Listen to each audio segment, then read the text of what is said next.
Hello guys, চলে এসেছি শ্যাওড়াফুলিতে। চলো ঘর কিনবো। হ্যালো গাইস, এখন আমরা যাব স্টেশনের ওই পারে গিয়ে ঘট কিনবো। তো হাঁটতে হাঁটতে যাচ্ছি। এই যে আমার জামাইবাবু, দিদির মেয়ে আছে, আর এটা হলো আমার হাজব্যান্ড, সবাই চেনো। তো ওরা একটু পিছনে পড়ে গেছিলো বলে তো আমরা একটু বসে রইলাম।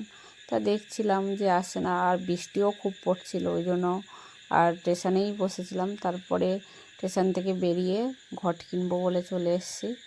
ঘটও কেনা হয়ে গেছে। তারপরে একটু খিদে পেয়ে গেছিলো খুব, ঠিক আছে, খিদে পেয়ে গেছিলো, তাই সবাই মিলে একটু খেয়ে নিলাম।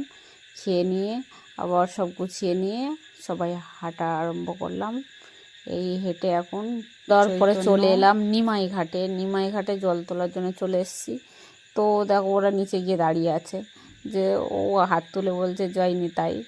তো তারপরে চলে এলাম ঘাটে চলে এসেছি। এবার জল তুলবো বলে ঘট ফট সব কেনা হয়ে গেছে। এবার মানে স্নান করে ঘটগুলো তো রাখতে হবে, ঘটগুলো এখান থেকে আমরা সাজিয়ে নিয়ে বেরোবো।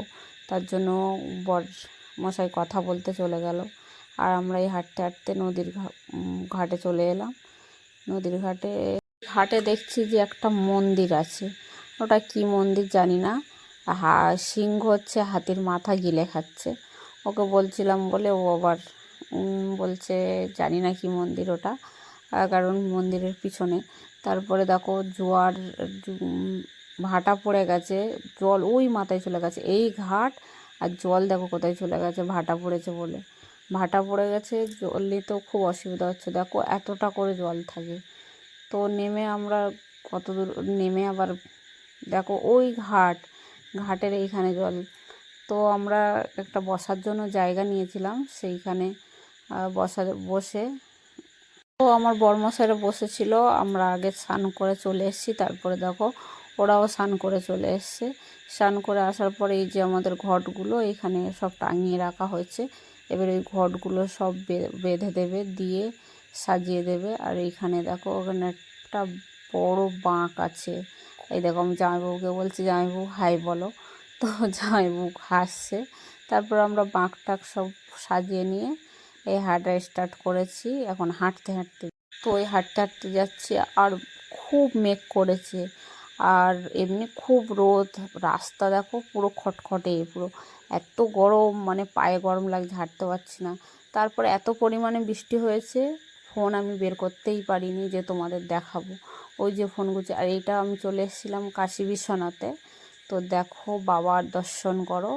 এইখানটায় বৃষ্টি কম হয়েছিল বলে ফোনটা বার করে তোমাদের সবাইকে দেখাতে পারলাম বাবার মুখটা।